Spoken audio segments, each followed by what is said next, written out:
Pharmaceutical organic chemistry third, यानी कि बात कर रहे हैं आज हम बी फार्मा फोर्थ सेमेस्टर के ऑर्गेनिक केमिस्ट्री के थर्ड यूनिट का।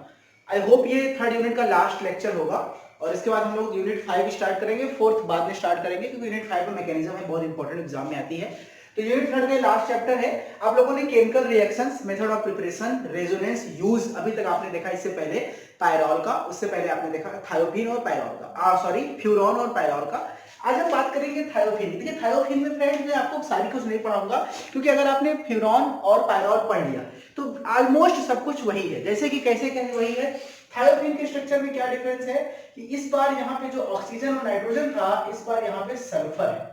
ठीक है, इसमें यहाँ पे क्या है, सल्फर है।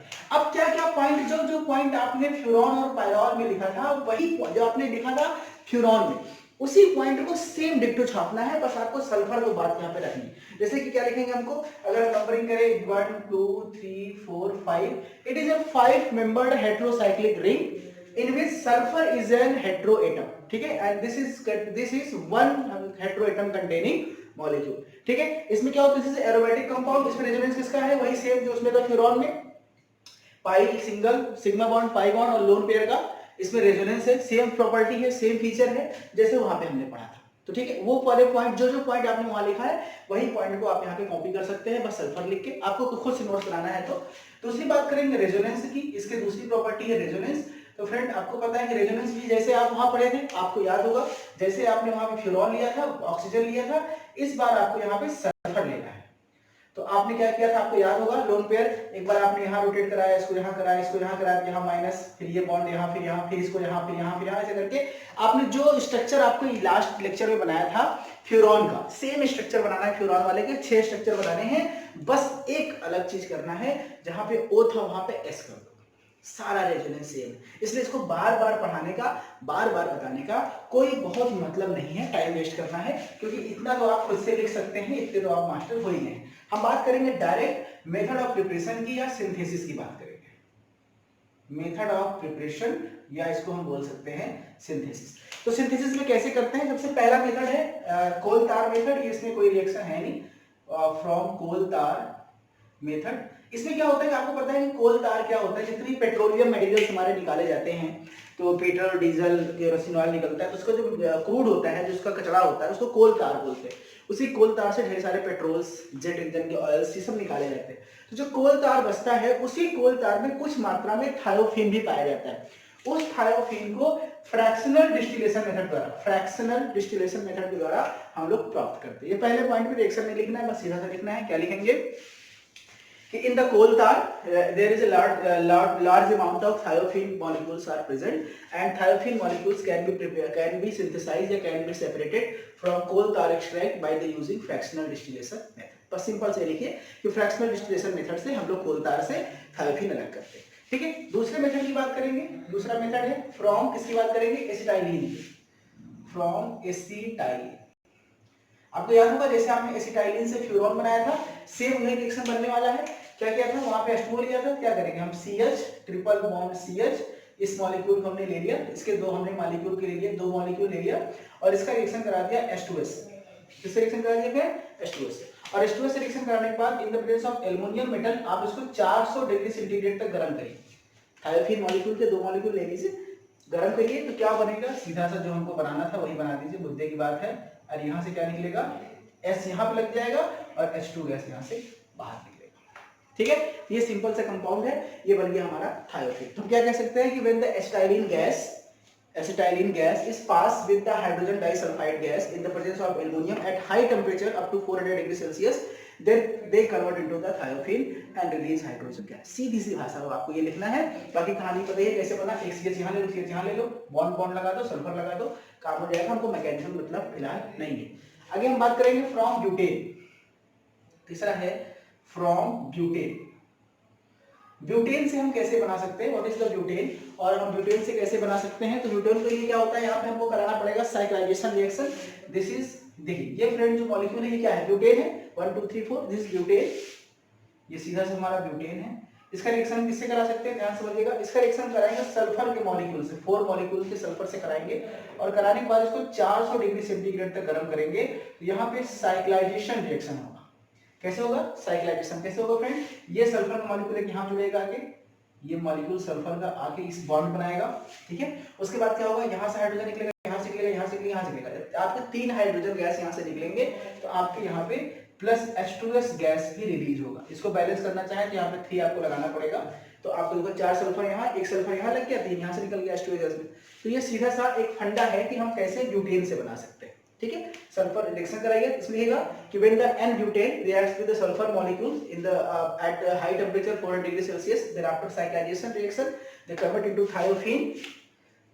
thiophene and they release hydrogen sulfide gas, ठीक है। H2S गैस को ये आराम से यहाँ से रिलीज करते हैं, ठीक है। ये हमारे कुछ मेथड्स हो गए। अगला बहुत कॉमन मेथड है चौथा, जो हम हर कंपाउंड देखें, पॉल-नॉर सिंथेसिस। पॉल-नॉर सिंथेसिस आपको पता है कि पॉल-नॉर सिंथेसिस आपने किसमें भी देखा था? आपने फ्यूरॉन में भी देखा था, आपने पायरॉल में भी देखा था। आपको याद है उसमें हम क्या लेते हैं? इसमें हम लोग पॉल-नॉर सिंथेसिस से फ्यूरॉन का डेरिवेटिव बनाएंगे, नॉट एग्जैक्टली फ्यूरॉन नहीं बनेगा, फ्यूरॉन का डेरिवेटिव बनेगा। तो वो क्या लेना होगा? याद है आपको? डाइकीटोन कंपाउंड लेते हैं। क्या लेते हैं? Diketone compound. डाइकीटोन कंपाउंड के साथ, ठीक है, ये हो गया हमारा क्या है? देखिए नंबरिंग करिए, 1 2 3 4 5 6, क्या है? 2,5 डाइकीटोहेक्सेन। नाम क्या हो जाएगा? 2,5 डाइकीटो 2,5 डाइकीटोहेक्सेन। इस पर रिएक्शन किससे कराना है? फास्फोरस पेंटासल्फाइड से, P2S5, ठीक है। फास्फोरस पेंटासल्फाइड के साथ रिएक्शन कराएंगे, इस गैस के साथ रिएक्शन कराएंगे P2S5 के साथ। तो सीधा से क्या होगा? ये सल्फर आके यहाँ पे जुड़ेगा और हमारा जो कंपाउंड बनेगा दिस इज सल्फर, और यहाँ से दिस वन, ये हमारा, ये क्या हो जाएगा? डाईमेथिल। देखिए ये क्या है? Dimethyl thiophene. इसका नाम क्या होगा? डाईमेथिल थायोफीन, ठीक है। ये हमारा बन जाएगा डाईमेथिल थायोफीन। क्या है? This is the Paul-nor synthesis. Paul-nor synthesis में क्या होता है कि हम लोग आसानी से 2,5 डाइकीटोहेक्सेन कंपाउंड का P2S5 से रिएक्शन करा के फास्फोरस पेंटासल्फाइड से हम ये बना सकते हैं। अगर इसी में नंबर 5 को आ जाए तो क्या हम कह सकते हैं कि फ्रॉम, या इसी में फ्रॉम हम किससे बना सकते हैं? फ्रॉम H2S, यानी सेम रिएक्शन कर सकते हैं फ्रॉम 2,5 डाइकीटोहेक्सेन। ये क्या करेंगे? इस रिएक्शन को एक बार हम फिर लेंगे, और इस बार जो पांचवें में रिएक्शन किससे कराएंगे? H2S गैस से कराएंगे। किससे कराएंगे? H2S। तो ये S यहाँ जुड़ेगा और H2 गैस यहाँ से क्या हो जाएगा? निकल जाएगा। तो सेम रिएक्शन है, यानी कि पॉल-नॉर सिंथेसिस में हमने किससे कराया था? P2S5 से, और दूसरे वाले में रिएक्शन का नंबर हेडिंग है फ्रॉम 2,5 डाइकीटोहेक्सेन। तो इससे क्या, यही सेम रिएक्शन ले लो, अब H2S से करा दो, तो सल्फर यहाँ जुड़ जाएगा, हाइड्रोजन गैस यहाँ से निकल जाएगा। तो ये हमारे कुल 5 मेथड हो गए सिंथेसिस के। जैसे आपने पायरॉल के पढ़े थे, फ्यूरॉन के पढ़े थे, उसी तरह से हम लोगों ने पढ़ लिया थायोफीन का। तो अब हम बात करेंगे, थायोफीन भी हो गया, अब हम बात करेंगे इसके केमिकल रिएक्शंस की, ठीक है। ये मेथड ऑफ प्रिपरेशन हो गया। बहुत स्पीड में इसको खत्म करेंगे क्योंकि ऑलरेडी ये सब इजी हो गया है, इससे पहले आप चीजें पढ़ चुके हैं। तो केमिकल आप जानते हैं केमिस्ट्री बहुत इजी होती है, एक बार पढ़ लो सारा कुछ कॉमन होता है उसी तरह। अब हम बात करेंगे केमिकल रिएक्शंस की। आपको याद होगा मैंने रामबाण तरीका बताया था कि आपको पहला रिएक्शन क्या करना है? इलेक्ट्रोफिलिक सब्स्टिट्यूशन रिएक्शन, याद आ रहा होगा। तो इलेक्ट्रोफिलिक सब्स्टिट्यूशन रिएक्शन में क्या था आपको बिल्कुल याद होगा, आपने फ्यूरॉन पढ़ लिया, पायरॉल पढ़ लिया। मैंने क्या बताया था कि उस रिएक्शन को कॉमन याद कर लो। वो 5 रिएक्शन है, halogenation, nitration, sulphonation, acylation, alkylation, ठीक है। वो 5 रिएक्शन इतने कॉमन याद कर लो कि इस 3 चैप्टर में 3 कंपाउंड और अगले वाले चैप्टर यूनिट 4 में 4-5 कंपाउंड में सारे रिएक्शन, अगर कुछ भी नहीं याद आ रहा है तो बस वो रिएक्शन कर दो, आपको नंबर अच्छे मिल जाएंगे। तो उसमें क्या होगा था आपको पता है इलेक्ट्रोफिलिक सप्लाई में? ये हमारा थायोफीन कंपाउंड है फ्रेंड, दिस इज थायोफीन। इस थायोफीन का रिएक्शन जब हम इलेक्ट्रोफाइल मॉलिक्यूल से कराएंगे तो आपको पता है 2 कंपाउंड बनेंगे सल्फर के साथ, एक यहाँ पे E मिलेगा और एक सल्फर के साथ एक यहाँ पे E मिलेगा, याद होगा। इसे बोलेंगे 2 इलेक्ट्रोफाइल थायोफीन और इसका नाम 3 इलेक्ट्रोफाइल थायोफीन, याद है। अब आपको क्या करना है? वही पांचों रिएक्शन। पहला सल्फोनेशन, तो H2SO4 तो सल्फोन यहाँ तो 2 sulphone thiophene, 3 sulphone thiophene plus H2O। फिर नाइट्रेशन कराओगे HNO3H2SO4 तो 2 नाइट्रोथायोफीन 3 नाइट्रोथायोफीन। फिर कराओगे एल्काइलेशन CH3IAlCl3 तो 2 मेथिल थायोफीन 3 मेथिल थायोफीन। फिर कराओगे एसाइलेशन CH3COClAlCl3 तो 2 एसिल थायोफीन 3 एसिल थायोफीन। फिर लगाओगे हेलोजिनेशन 2 क्लोरोथायोफीन और 3 क्लोरोथायोफीन। ये रिएक्शन करा नहीं रहा हूं क्योंकि ये रिएक्शन मैंने 2 बार आपको अच्छे से करा के समझा दिया है। अगर आपको ये रिएक्शन करना नहीं आ रहा है तो एक बार फिर जाइए पीछे और वहां से पायरॉल और फ्यूरॉन का इलेक्ट्रोफिलिक सब्स्टिट्यूशन रिएक्शन देख के आइए, और जब आप वहां से देख लेंगे तो आप पांचों खुद पे खुद करेंगे, यानी कि इसके पांचों स्टेप को आपको खुद से लिखना है कॉपी में, ठीक है। ये आपका काम, मैं ऑलरेडी इसको बहुत डिटेल में पढ़ा चुका हूं।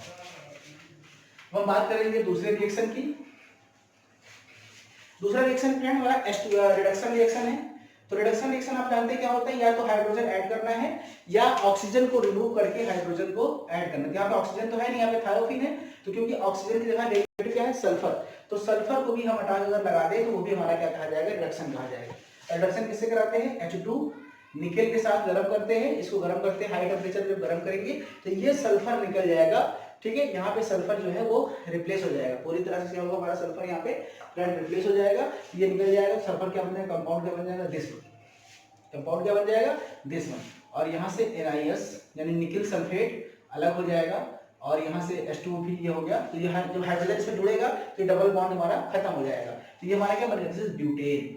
क्या बन गया, ब्यूटेन। यानी जब भी हम थायोफिन का रिडक्शन करते हैं तो सल्फर मॉलिक्यूल यहाँ से अलग हो जाते हैं, ब्यूटेन बनता है, N ब्यूटेन बनता है, और निकल सल्फेट भी हमारा, निकल सल्फाइड भी हमारा अलग होता है। इसको चाहो दो स्टेप में कर सकते हो, पहले सल्फेट निकलेगा, ये बचा रहेगा, दिस इज ब्यूटेन, अगले स्टेप में फिर से H2 ऐड करा दो, ये यहाँ से जाएगा, यहाँ से जाएगा, क्या बन जाएगा हमारा, ब्यूटेन। हम एक स्टेप में ही लिख रहे हैं, बार बार लिखने की कोई जरूरत नहीं है। तो रिडक्शन मतलब क्या होता है कि हाइड्रोजन को ऐड करना, हमने हाइड्रोजन ऐड भी कर दिया, और इलेक्ट्रोनेगेटिव निकालना, हमने इलेक्ट्रोनेगेटिव निकाल भी दिया, सल्फर निकाल भी दिया, ये हमारा सीधा सा हो गया रिडक्शन। ठीक है, अब हम बात करेंगे तीसरा, dial shelter reaction. Dial shelter reaction आपको याद है फ्रेंड क्या था, मैंने आपको दोनों, अगर आपने पायरॉल और फ्यूनॉल पढ़ लिया तो केमिकल रिएक्शन सब कुछ कॉमन है। अब इसी तरह से यूनिट 4 बहुत आसान है, यूनिट 4 में सारे कंपाउंड में same reaction, same procedure, same चीजें बार बार आएंगी। तो अगर आपने यूनिट 3 सही से पढ़ लिया तो यूनिट 4 आप बिना पढ़ाए अपने से भी पढ़ सकते हैं, बहुत आसान है। कठिन यूनिट 5 है, उसमें मैकेनिज्म ऑफ रिएक्शन है, वो मैं आपको पढ़ाऊंगा जल्दी। ठीक है, तो डायल सेल्टर रिएक्शन हमें याद है कैसा था, डाई इन कंपाउंड थे, तो हमने क्या किया, फ्यूरॉन है, तो इसको फ्यूरॉन से थायोफिन इस तरह से हम लिखते हैं, दिस इज थायोफिन, और ये हमारा डबल बॉन्ड है, और एक हमने कंपाउंड ले लिया, क्या, बेंजीन ले लेते। चलो, तो आपको याद है कैसे बनता है ये, आपको पता था क्या, कैसे मैकेनिज्म याद होगा ना, मैकेनिज्म कैसे था, ये वाला जो हमारा कंपाउंड है सल्फर के साथ, ये वाला बॉन्ड टूटेगा, देखो ये वाला बॉन्ड हमारा यहाँ जाएगा, ये वाला बॉन्ड हमारा यहाँ जाएगा, इधर जाएगा तो यहाँ माइनस, यहाँ प्लस, यहाँ प्लस, यहाँ माइनस, देखो ये बॉन्ड इधर जा रहा है, इधर माइनस, और इस वाले मॉलिक्यूल को कैसे करेंगे हम, इसके सिर्फ इस बॉन्ड को तोड़ते हैं, इस बॉन्ड को ऐसे घुमा दो, यहाँ पे प्लस और यहाँ पे आ जाएगा माइनस। आपको याद है कि प्लस माइनस से बॉन्ड बनेगा यहाँ, और इससे एक बॉन्ड यहाँ, तो कंपाउंड कैसे बन जाएगा, देखो फ्रेंड, देखिए ये बॉन्ड जो पहले यहाँ था, अब ये बॉन्ड यहाँ बन जाएगा, देखो क्यों, तो प्लस माइनस बॉन्ड बनाते हैं, अब इसका माइनस इसके प्लस जुड़ेगा, पहले यहाँ बेंजीन बना देते हैं। ठीक है, तो इसका इससे जुड़ जाएगा, इसका इससे जुड़ जाएगा, देखो, और ये कंपाउंड ऐसे, ठीक है, this is called adduct. Dial shelter reaction के बाद जो कंपाउंड बनता है उसको क्या बोलते हैं, एडक्ट। कैसे बन रहा है आपको समझ आ रहा है ना, कि ये प्लस, देखो ये इधर घुमाएगा, ये इधर उल्टा घूमेगा, तो यहाँ माइनस और यहाँ प्लस, और इधर जाएगा, इधर माइनस, इधर प्लस, प्लस माइनस के बॉन्ड बन गया, ये माइनस इसका प्लस यहाँ जुड़ेगा, इसका यहाँ जुड़ेगा, एक हमारा एडक्ट कंपाउंड सीधा सा हमारा पे बन गया। ठीक है, एक हमारा रिएक्शन, चलो अगला कर लेते हैं, 3 हो गया, चौथा करते हैं। 4-5 रिएक्शन कॉपी होते हैं आपके एग्जाम में कॉपी लिखने के लिए। ठीक है, चौथा रिएक्शन बात करते हैं डाईएजो कपलिंग रिएक्शन।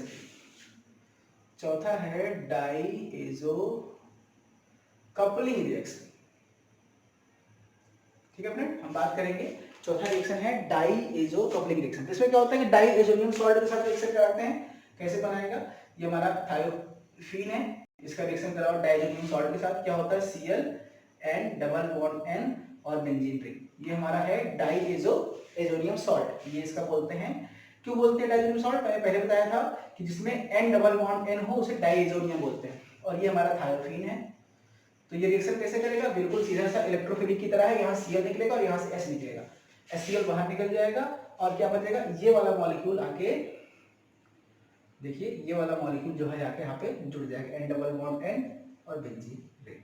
ठीक है, सीधा सा कंपाउंड बनेगा, और यहाँ से Cl निकलेगा, ये हो गया हमारा डाईएजो कपलिंग रिएक्शन। इस कंपाउंड को बोलेंगे क्या, diazo coupling compound, diazo coupling compound. इसी तरह से हमारा 5वां रिएक्शन है reaction with carbene. Reaction with carbene, आपको याद होगा लास्ट क्लास में जो भी रिएक्शन आपने फ्यूरॉन में पढ़ा है सब कॉमन रिएक्शन है, कुछ नया नहीं पढ़ना, बस उसी का रिएक्शन में ऑक्सीजन हटाओ सल्फर लगाओ, काम खत्म। ठीक है, तो हमारा हो गया कार्बिन के साथ। कार्बिन रिएक्शन कैसे करना था आपको याद होगा, ये सल्फर है, यहाँ पे कार्बिन क्या होता था, ऐसे कंपाउंड जिसके पास कार्बन, जिसके पास 2 सिग्मा बॉन्ड हो और एक लोन पेयर, से बोलते हैं कार्बिन। जब ये रिएक्शन करेगा क्या होगा, ये यहाँ से ये यहाँ जुड़ जाएगा, मैंने बताया था क्यों जुड़ता है, आपको पहले याद होगा, तो क्या बनेगा, दिस, इसको तोड़ो और यहाँ पे कार्बन हाइड्रोजन हाइड्रोजन। ये क्या हो गया? Cyclopropene thiophene. मैंने आपको याद बताया ना वहां पे नाम कैसे था, साइक्लोप्रोपिल थायोफीन। ये थायोफीन है, ये कार्बीन है, जब रिएक्शन करेगा तो क्या बनेगा? Cyclopropyl thiophene. ठीक है फ्रेंड, तो ये थे कुछ 5 केमिकल रिएक्शन और 5 मेथड ऑफ प्रिपरेशन थायोफीन के। अब रहेगा इसमें यूज। तो यूज क्या है? बहुत सीधी सी बात है, यूज क्या कह सकते हैं कि ये बेसिकली हेटेरोसाइक्लिक कंपाउंड। पहला यूज क्या है कि हेटेरोसाइक्लिक कंपाउंड बनाने में काम आता है। दूसरे यूज की बात करें, it is used as anti cancer drug. तीसरी बात करें, it is used as anti allergic drug. चौथा, it is used as anti inflammation products. ठीक है, अगला है it is used as anti bacterial, अगला है एंटी डिप्रेसेंट, एंटी डायबिटिक। यानी इस तरह के बहुत सारे इसके यूज हैं, जो भी आप बुक में देखेंगे तो आपको और अच्छे यूज मिल जाएंगे, तो वहां से नोट्स बना लीजिएगा। तो unit 3 organic chemistry 4th semester का खत्म हो गया है। हम यूनिट 4 लास्ट में पढ़ेंगे, क्योंकि सेम इसी तरह से रिएक्शन करने हैं। अगर मैं नहीं भी पढ़ाऊंगा तो आप अपने से पढ़ पाएंगे। यूनिट 5 ज्यादा इंपॉर्टेंट है, उसमें मैकेनिज्म है बहुत इंपॉर्टेंट। वो लॉन्ग क्वेश्चन में आते हैं मैकेनिज्म। स्टेप आपको सिखाना है कैसे तोड़ना है, और ये गारंटी लेता हूँ एक बार मैकेनिज्म देख लोगे तो कभी नहीं भूलोगे। इतना आसान तरीके से मैकेनिज्म बताऊंगा। तो मिलते हैं आपसे अब अगले लेक्चर में यूनिट 4 के साथ। Thank you.